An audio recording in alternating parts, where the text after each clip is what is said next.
Kaunist keskhommikut kõigile televaatajatele YouTube'is ja raadiokuulajatele Raadio 7. Täna on stuudios Keskerakonna esimees Mihhail Kõlvart, Keskerakonnaga äsja liitunud, taasliitunud Peeter Ernits, Riigikogu liige. Tere Peeter, tere tulemast meie saatesse ja tere tulemast Keskerakonda. Ja Peeter, sa alustasid kohe sellise võimsa aktsiooniga. Otsustasid päästa pool Eesti metsa, mis veel ei ole jõudnud kasvama lõpuni hakatagi. Räägi natukene, mis seal siis tegelikult toimus? Väga lihtne. Riigi metsamajandamise keskus kasvatab raiub ühelt poolt ja kasvatab ka uusi, mida raiuda, uusi puid. Kasaratud kuuski. Ja selleks on olemas taimlad või puukoolid vanasti nimetati. Ja igal kevadel siis sealt võetakse, istutatakse. Aga juba aastad on niimoodi tehtud, et kui üle jääb istikuid, siis kas pannakse põlema, tõmmatakse välja või nagu öeldakse, komposteeritakse. Ja see praktika on juba pikki aastaid, aga sellest palju ei räägita. Umbes niimoodi, et kui meil liiga palju lapsi on, siis hävitame, tapame vaikselt. Ja ma sattusin täiesti juhuslikult selle peale, see oli laupäev, eelmine laupäev. Õigemini reede õhtu ma kuulsin ja laupäeva hommikul 7:30 läksin sinna taimlasse, astusin laupäev ja vaatasin töölised murest murtnud, mõnel pisar silmas, eks ju, kopamees ka ja et kole, et esmaspäeval, teisipäeval on töökäsk kogu see põld 300 meetrit üles kitkuda ja komposteerida või utiliseerida, nagu nad ütlesid. Ja sealt hakkas peale.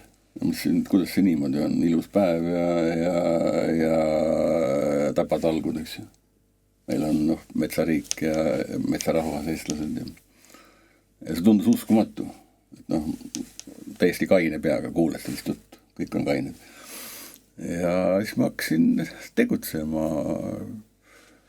Võtsin ühenduse RMK juhi Mikk Marraniga, endise luurejuhi ja keskkonnaminister Andres Sutiga. Aga inimesed olid ja terve Iisaku kihas juba varasemalt, et mingisugune selline massimõrv on ees. Ja käsk on olemas selline teisel õhtuks, olgu tehtud. Muuseas mingi Ukraina brigaad pidi tulema ka veel peale. Aga ja tegin ühe väikse video, panin üles. Ja see lendas, ma ei tea, 500,000 või palju siin on seda vaadanud ja siis muutus asi peaaegu juhitamatus, hämmastus, raev ja tuli igal poolt ja ma rõhutan, et see oli laupäeva keskpäeval, kui ma selle video panin üles. Ja siis hakkasid tulema lugematud kõned, sõnumid nii edasi. Tahaks 6 eestikut saada. Ma pidin pidevalt ütlema, et need ei ole minu kuused, meie kõigi kuused. Kõigi küsite, see on riigimets, eks ju. Ja ma ei saa teile pakkuda nii, kestas 10 kuus, kestas 2 hektari peale oma metsa panna. Selline uskumatu. See oli ülimõju. Aga Mihhail, kas tõesti on niimoodi, et selleks, et riigis oleks kord majas, peavad kodanikud olema väga aktiivsed, juhtima kõigele kogu aeg tähelepanu. Sellel konkreetsel juhul Peeter on küll ka Riigikogu liige, aga tegelikult mulle tundub, et ilma sellele tähelepanu juhtimiseta olukord oleks olnud täpselt see, mida Peeter kirjeldas, et kõik oleks hävitatud. Tegelikult see oli ju plaan. Ja nagu Peeter ütles, kahjuks tuleb tunnistada, et see ei oleks ka esimene kord. Tahaks muidugi loota, et nii massiliselt seda pole kunagi tehtud, aga see kord oli just see plaan, et suures mahus. Ja me tegelikult hiljuti... Riigivara hävitamine suures mahus, eks? Ja riigivara hävitamine, looduse hävitamine, looduse tuleviku hävitamine. Ja kui te mäletate, mis see peamine siis argument oli, et me ei saa nagu jagada, kuna see on riigivara, tasuta riigivara jagamine ei ole lubatud ja samas see moonutaks ka turutingimusi, ehk siis riigivara hävitamine nagu sobib riigile, aga riigivara tasuta jagamine riigile ei sobi. Ja kellele seda võiks nagu jagada? Eesti inimestele. Ja siis, kui riigile see ei sobi, siis ma küsin, et kes on siis või mis on Eesti riik, kui mitte Eesti inimesed. Aga see läheb juba liiga üldfilosoofiliseks. Reaalselt küsimus on selles, et kuidas see mõjutab Eesti loodust, Eesti vara, Eesti tulevikku. Arvestades, et tegelikult metsamaht Eestis väheneb. See on reaalsus, me seda püüame mitte tunnistada, aga tegelikult see on reaalsus. Ja vaata rohepööre käib veel kõik selle taustal kõik. Rohepööre vist minu arust läbi, aga sinna võib-olla ei läheks, aga selle konkreetse puude teemaga, vaata mina nagu sellest ei saa meelde väga hästi aru, et kui me kogu aeg räägime, et me tahame olla säästlikud, keskkonnasäästlikud, siis varem oli väga suur probleem ka kaubanduskeskustes, visati ära äsja tähtaja ületanud toit ja seda ei olnud võimalik nendele kodututele jagada, sest äkki keegi hakkab kuskilt varastama, eks ole, viib koju midagi, see oli nagu see põhjendus. Nüüd on õnneks vist Toidupanga abil need probleemid lahendanud, aga kui korra selle metsa juurde veel tulla, Mihhail mainis, et metsamaht väheneb, kui mõelda üldse sellele, et mis see Eesti metsamajanduse seis täna teie meelest on, sest tegelikult ju on väga suured vaidlused olnud, kui palju tohib metsa raiuda, et kas see on siis 10 või 12 ühikut aastas, eks ole, et mis see seis täna on?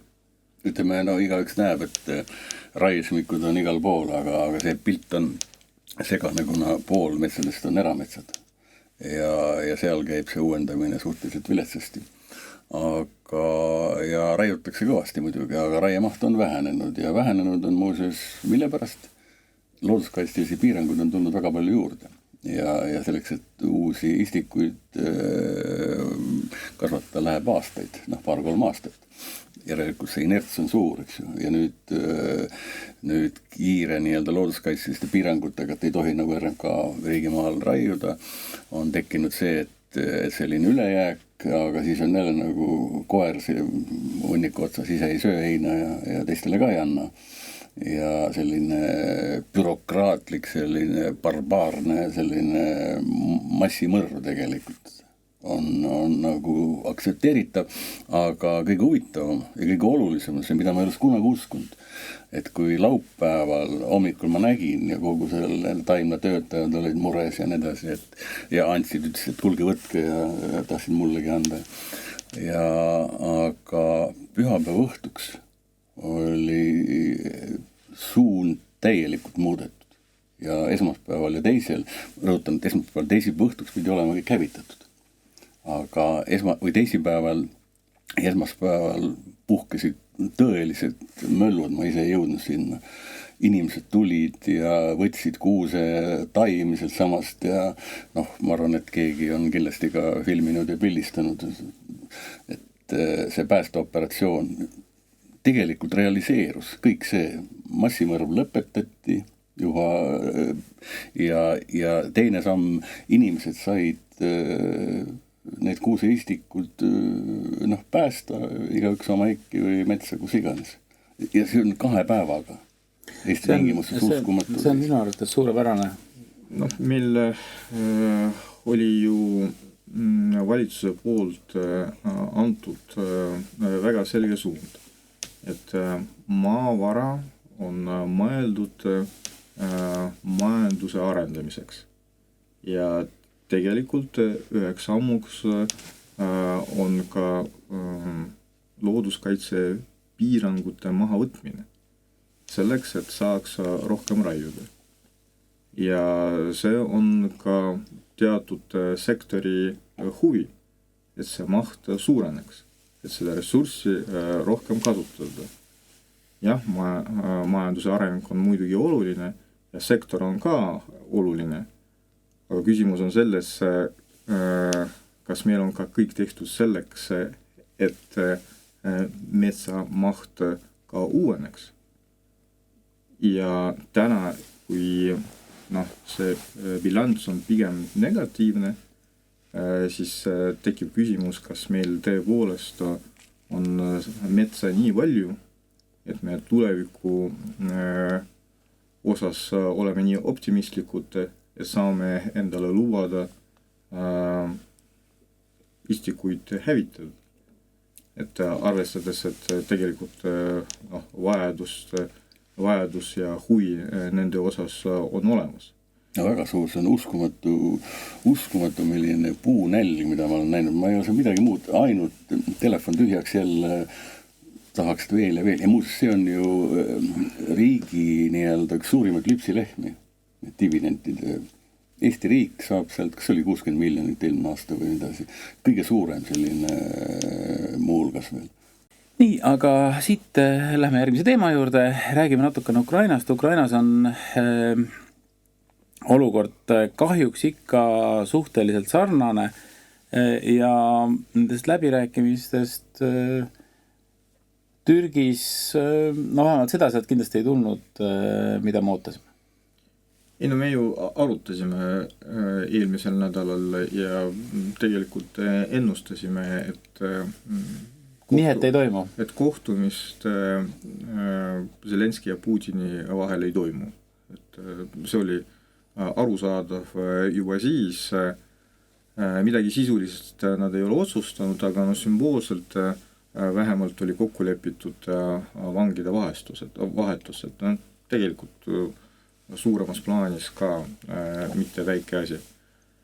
Aga mis täna on minu arvates oluline, et juba ka Ukraina poolt tulevad väga selged signaalid, et Ukraina president Zelenski on huvitatud kohtuda Putiniga. Ja kui me mäletame veel aasta tagasi, see oleks absoluutselt välistatud, et selline signaal tuleks Ukraina poolt. Ja ka uus paavst näitas enda poolt initsiatiivi ja kutsub siis nii Ukraina kui ka Venemaa liidreid istuma ja kokku leppima.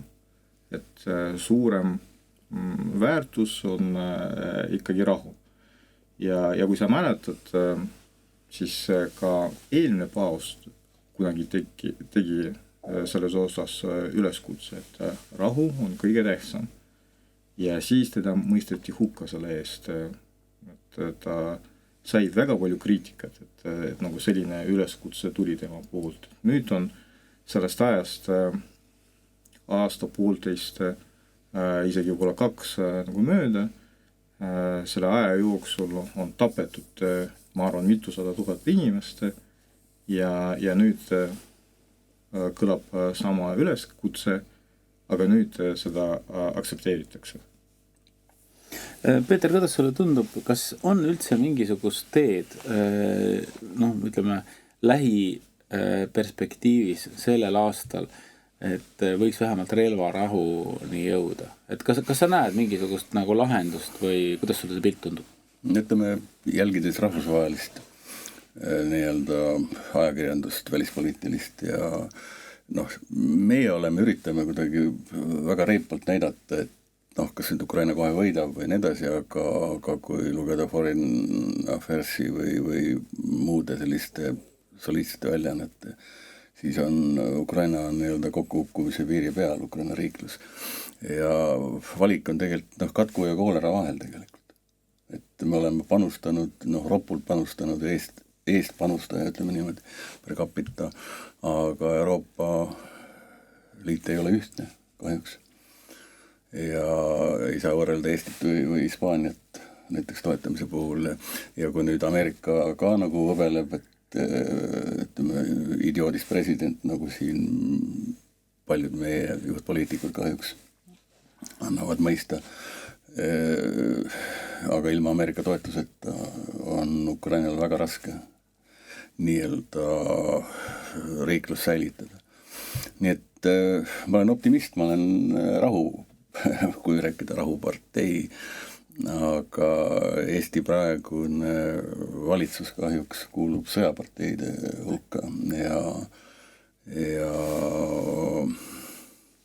aga ilma Ameerika abita, ilma Trumpi abita, ma arvan, ei tule seal midagi. Sest mida rohkem seda kestab, seda rohkem ohvrit tuleb, seda rohkem kannatusi, loomulikult ülesehitustöö ja need, kes saavad selle priske peruka, on alati või sees. Nii et ma vaatan hirmuga ja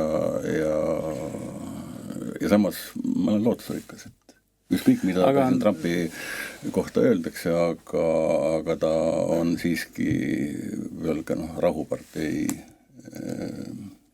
Aga kas teile ei tundu, et üldse Euroopa riikide juhid, ma ei räägi Ameerikast, aga Euroopa riikide juhid ongi teinud peaaegu kõik, mida nad demokraatlikes riikides saavad teha, sest neil on ikkagi valijad ja minu arust väga paljud need otsused on tulenenud lihtsalt sellest demokraatlikust valimisprotsessist, kus nad on sunnitud, Saksamaa vahetas kantsleri ära, ma arvan, et see kantsleri vahetus oli suures osas seotud tegelikult nende meeleoludega, mis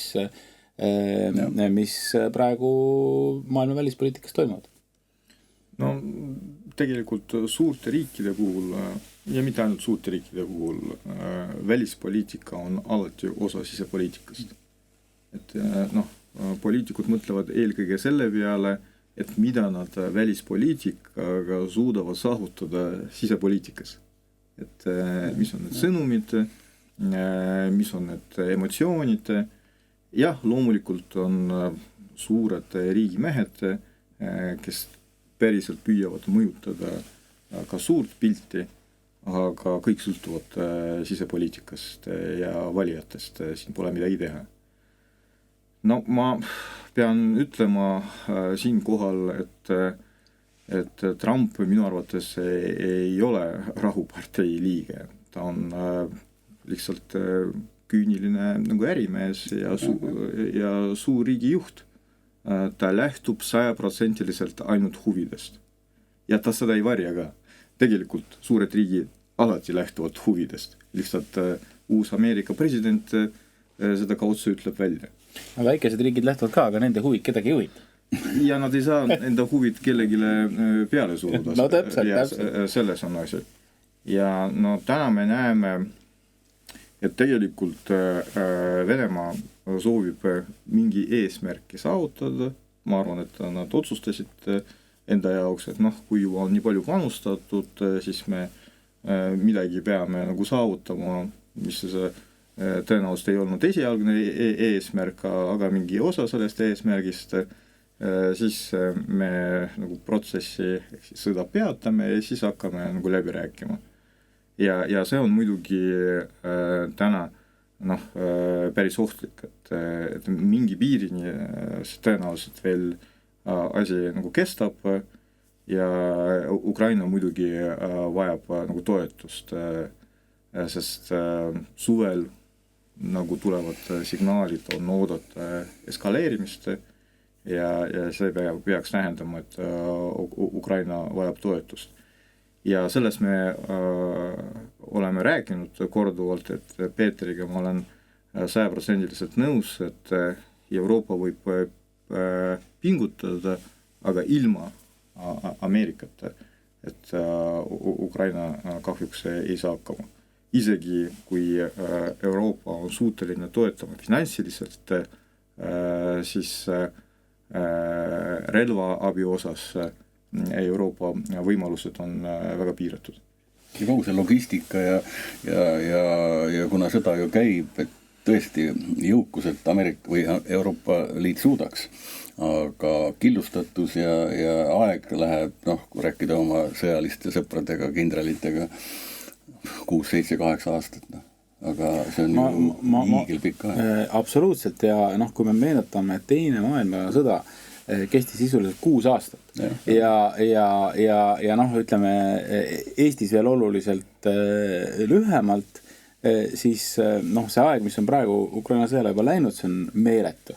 Aga Ukrainast me räägime järgmistes saadetes kindlasti veel, sest see ei peatu, aga nüüd tuleme korra siia koju Eestisse ja meil oli enne saadet Mihhailiga väike arutelu uue võimaliku töölepingu seaduse muudatuste kontekstis ja on arutelu all üks päris huvitav muudatus, mis kuidas öelda, on väga raske aru saada kohe, et kas see on nüüd siis töövõtjatele kasulik või kahjulik.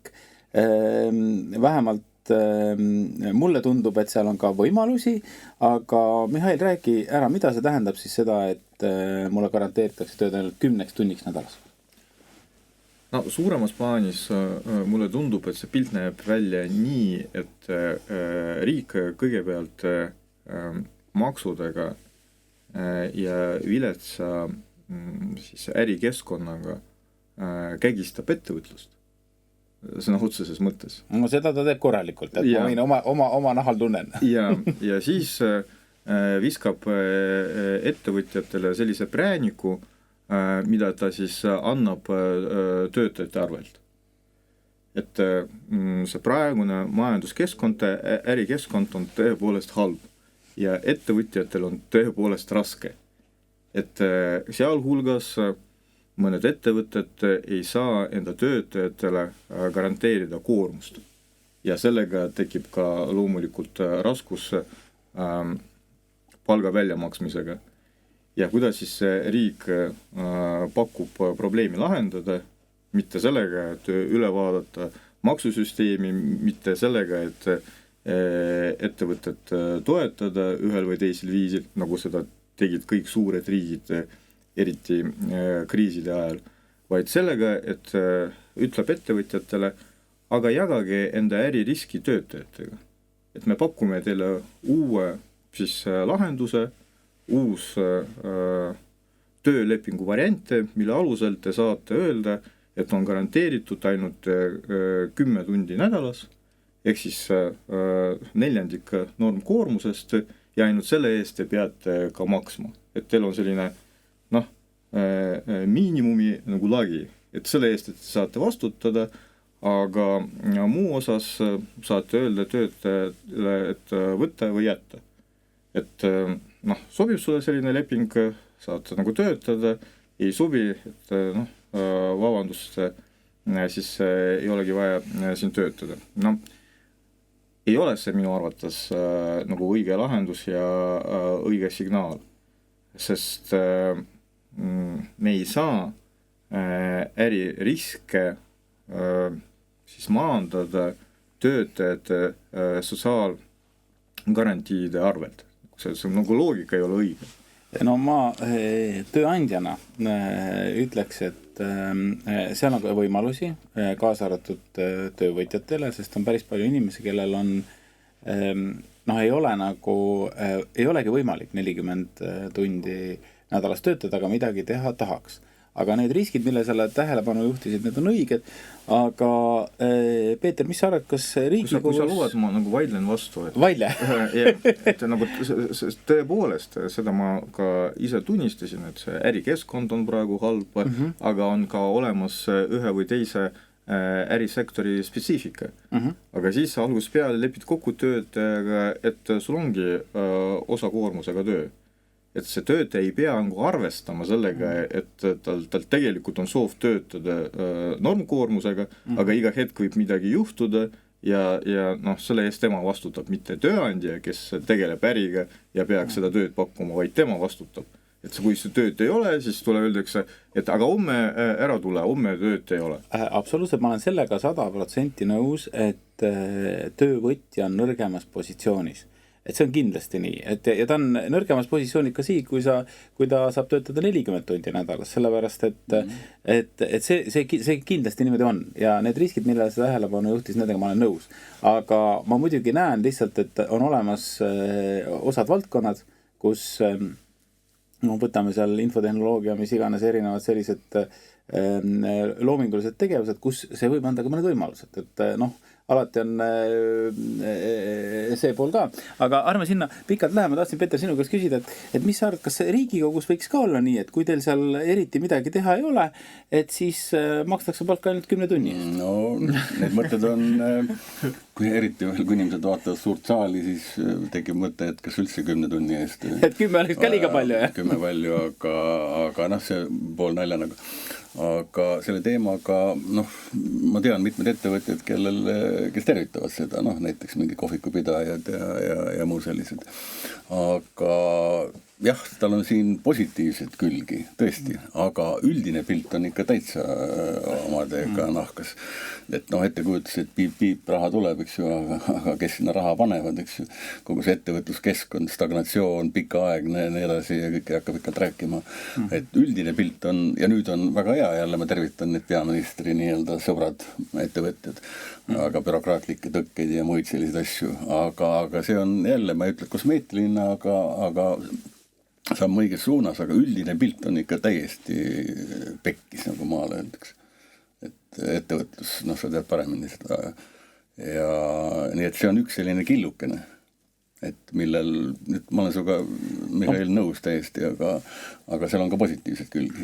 Ja ütleme, kindlasti on see üks debatti vääriv teema ja kui see nüüd areneb ja meile peale surutakse, siis kindlasti arutame seda veel. Aga nüüd Peeter tõi ühe väga olulise teema. Eestis pikka aega ei ole suurt ideed olnud ja paistab, et seda ei ole ega tule, et avalikus debatis midagi näha ei ole. Räägi paari sõnaga, mis need soomlased siis teevad paremini, et neil neid ideid on? Soomlased teevad üldse palju asju paremini. Et kui me ütleme, et kohe surume Venemaa põlvili, siis nemad on juba aastaid varjendid ehitanud, relvastanud ennast, kuigi pikem piir nii-öelda Venemaaga ja vaikselt on teinud ja on lasknud valgustarre, nii-öelda tarkust. Neil on üle 20 aasta juba selline nii-öelda parlamendi õhtuste istungite traditsioon, kinnised istungid, kus siis parlamendi ja valitsuse ja ettevõtluse tipud koos Teaduste Akadeemia juhtidega arutavad regulaarselt 4-5 korda aastas kõige olulisemaid probleeme riigis, kõige olulisemaid. Ja see tähendab, et kus võim ja vaim on koos, juba pikaajaline traditsioon, ülipopulaarne, aga selle kohta nagu ei anta intervjuu, siis pärast toimub sisuline arutelu. Ja nüüd Teaduste Akadeemia uus president jaanuaris, kui tuli ametisse Mart Saarma, kes on Soomes töötanud pikka aega, et kuulge poisid, et võiksime siin teha. Ja kui ma tulin parlamenti, siis ma helistasin Mart Saarmale ja ütlesin, et kuule, aga teeme ära. Ja uskumatu. Nii, see on 1,5 kuud on läinud. Oleme arutanud nii edasi, 17. juunil toimub esimene istung. Lauri Hussar ja Akadeemia president kirjutavad alla selle koostööleppele ja lootus, et vaim ja võim hakkavad, ei võõrista üksteist, hakkavad nii-öelda täiendama ja see on Soome edu üks olulisi aluseid muuses. Selline lootus on, et ka Eestis hakkab valgustarre tulema, võimutarre. Mihhail, kas sa usud, et need inimesed, kes täna Eesti avalikus elus aktiivselt tegutsevad, et nad suudavad järsku leida endas selle valgusvihu ülesse ja uusi ideid välja pakkuda. Kas see formaat on tähtis, millest Peeter rääkis? Esiteks suurepärane algatus Peetri poolt. See on Akadeemia presidendi poolt, mina olen ainult selline toetaja ja aga see on ka tähtis. Jaa, aga alati on keegi, kelle poolt tuleb signaal ja initsiatiiv. See on väga oluline. vaata, ideaalis selline probleem või pigem ütleme nii selline formaat või probleemi käsitlus võiks lahendada kaks olulist probleemi. Esimene on Riigikogu kompetents. Et ma arvan, et me võime nagu tunnistada, et see üldine kompetents ei ole nii suur, kui võiks olla. Kahjuks, jah. Arenguruumi on, ütleme niimoodi pehmelt, arenguruumi on. Et on palju selliseid poliitilisi sõnumeid, poliitilisi intriige, vastasseisu, aga sisu võiks tegelikult olla rohkem. Ja me teame, et väga palju andekaid inimesi, ükskõik mis valdkonnast, otsa poliitikasse minna ei taha. No, erinevatel põhjustel. Ja see on see võimalik nagu link, et mis seoks inimesi, kellel on kompetents ja inimesi, kes otsustavad. Et tuleks ka sisu, et see tuleks nagu rohkem sisu. Et seda on vähe. Et arutelud käivad, vaidlused käivad, aga sisu ei tule. Et, ja see on see võimalik sisuallikas. Ja teine probleem, mis minu arvates on ka nagu laiema tähendusega, et iga riik, iga ühiskond, iga rahvas vajab suurt narratiivi ja suurt eesmärki. Vaheetapid, väiksemad eesmärgid, peaks olema ka selline pikaajaline plaan. Ja ma arvan, et ka siin me peame tunnistama, et täna seda ei ole. Seda ei ole majanduses, aga ka üldisemas plaanis sellist arengu narratiivi, kuhu ühiskond liigub. Minu arvates on. Kas sa tahad, ma ütlen, mis see on? Ütle. Võidu relvastumine.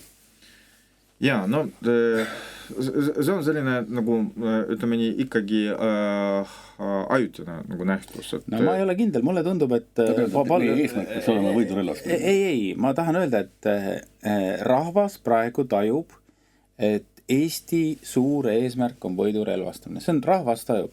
Nursipalu, kõik need teemad, eks ole, 5%. See on, ütleme, selline ideoloogiline lähtekoht ja ma ei ütle, et see on ainult tänase valitsuse, vaid see on, kuidas rahvas tajub, mis on Eesti suur eesmärk. Ja me sellepärast nüüd kannatame, me ei saa palku tõsta, raha ei ole, kõik tuleb panna relvadesse, see on, kuidas rahvas tajub. No aga samas on, ega naabrid ei saa valida. Ei, ma olen nõus, aga ma olen selle kõigega nõus, aga ma lihtsalt ütlen, et kindlasti ei ole täna ühtegi poliitilist jõudu Eestis, ma arvan, Toompel, kes julgeks sõnastada, et see ongi see eesmärk. Ei, aga see, mida rahvas tajub, see on väga oluline. Vahepeal oli tal rahval selline tunne, et põhieesmärk on rohestada ära absoluutselt kõik. Ja see muutus, see käis kõigile närvidele, Toompel jäeti selline mulje, et see nii ei ole, et tegelikult see on kõikide selliste keskkond, säästlik eluviis, see on kõik unustatud ja tegelikult võib-olla ongi nii, et kus see rahva ja võimu võõrandumine toimub, on see, et see, mida võim teeb ja kuidas see rahvani jõuab ja kuidas see rahvale mõjub, on täiesti erinev. Vaata, võim ikkagi alati tajub, isegi kui ei sõnasta, isegi kui ei saa aru, aga ikkagi tajub, et inimestele tuleb pakkuda suurema narratiivi, suurema eesmärki. Ja sellepärast mingi versiooniga alati tullakse välja. Et selles on ka puhtpragmaatiline sisu, et mingi eesmärk, mis peaks ka majandust käivitama.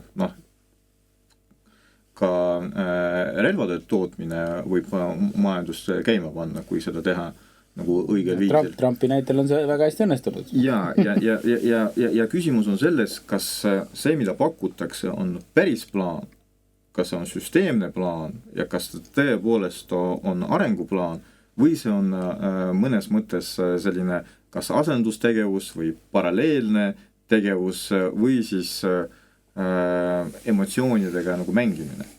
ja relvastus on muidugi sealhulgas ka emotsioonidega mängimine. Et me nagu teame, et iga kord, kui sõda plahvatab, siis sõja ajal, aga eriti kui sõda lõpeb, millega kõik tegelevad, ostavad relva veel ja veel. Aga me ei suuda, me oleme nii väike ja me ei suuda isegi, kui me paneme 30% eelarvest 40, mis iganes. Me ei suuda, diplomaatia on palju olulisem, jälle see Soome, mulle väga meeldib see suurepärane poliitika, kas või sama president läheb, räägib, mängib golfi pool päeva, nii-öelda saab peale veel 200 jäälõhku ja tellimuse veel lisaks nii-öelda Soome majandusele. Soome välisminister ütleb, et naaberriik Venemaa ei ole meie vaenlane, muuseas. Aga meil on eri arvamused ja pretensioonid sellele. Aga meie... Aga sa ise tõid välja ja ma olen sellega 100% nõus ja tegelikult me siin oleme sellest ka korduvalt rääkinud. Retoorika on väga diplomaatiline, aga samas ma arvan, et Soome kaitsevägi on, ma ei saa nagu eksperdina hinnata, aga kindlasti üks väga tugev kaitsevägi Euroopas. Ja kodanikukaitse. Rääkimata sellest, et kodanikukaitse on süsteemne ja sellega tegeletati palju aastaid. Paralleelselt sellega, kui võimaliku agressoriga nad tegid koostööd, said ressurssi ja valmistusid. Ja ka meie puhul ma arvan, et meil peab olema rohkem pragmaatikat, aga ka väike riik peab suutma ennast kaitsma vähemalt.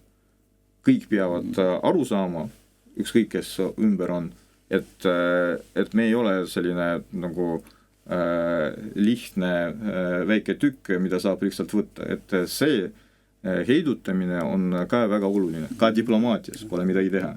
Et me peame olema pragmaatiliselt, diplomaatiliselt, aga rusikas alati peab olema ka valmis. Ja selle teadmisega me täna see saate võtame kokku. Stuudios olid Riigikogu liige Peeter Ernits, kes ütlesi liitus äsjaga Keskerakonnaga ja ma loodan sind, Peeter, meie saates näha veel ja veel. Ja alati, kellega me koos siin oleme, minu hea saatekaaslane Mihhail Kõlvart, Keskerakonna esimees, mina saatejuhina Janek Mägi, kaunist keskhommikut ja näeme ja kuuleme täpselt nädala pärast.